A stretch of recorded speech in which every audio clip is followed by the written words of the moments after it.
जलावन तेहन दार मिट्टा बनेला उनका के में चेड मेने का के क्षुद्रतम संख्या को 8 10 12 और 20 द्वारा भागो कले भागो से यथाक्रमे 8 10 12 और 20 द्वारा जदि हरण बन खान 5 7 9 और 17 तहन एनखान उनी तो 8 खट 5 बन बियोगा 3 बिना 3 10 खट 7 बन बियोगा 10 खट 7 बियोगा 3 12 खट 9 बन बियोगा 12 खट 9 बियोगा 3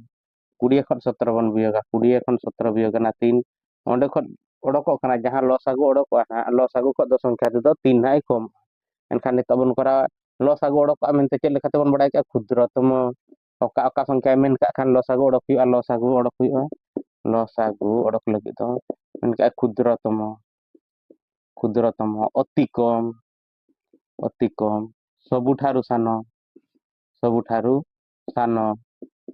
ओना संख्या को जुद नहीं को एनखान लसागु ओडक हुआ ना एनखान नितो दो ना अनुसार अब 8 माइनस 5 है 3 9 9 10 7 10 माइनस 7 है 3 12 माइनस 9 12 माइनस 9 है 3 20 माइनस 17 है 3 नुन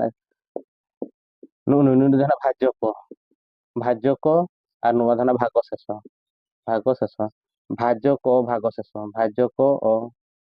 भाग शेष मध्य अंतर तीन तहन कना 3 तहन कना 3 एनखान तो लसागु बन ओडका 8 10 12 और 20 रे लसागु बन ओडका 8 10 12 और 20 रे लसागु प्रथम दो 2 ते काटा कना 2 2 चौक 8 2 पंचाई 10 212 2 10 20 पुनी 2 ते काटा कना 2 ते बन काटा जहां तीन हरि चटा इन हरि 2 ते बन छुटो का 2 2 4 ठीक है एनखान 5 को 5 और को सारे जना तो 3 3 द्वारा 5 को 5 3 के 3 5 को 5 तो 5 के सारे जना 1 5 के 5 1 5 एनखान लसागु 3 ओडकोआ लसागु 5 के 5 एनखान लसागु हो समान 2 गुणन 2 गुणन 2 गुणन 2 3 5 3 5 2 दूनी 4 दूनी 8 8 3 24 120 एनखान डिफरेंस तीन तहन तहन तार भाज्य को भाग फल डिफरेंस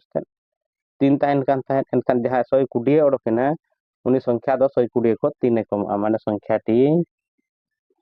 समान 120 माइनस 3 समान 117 117 नौ धन ओडकना आंसर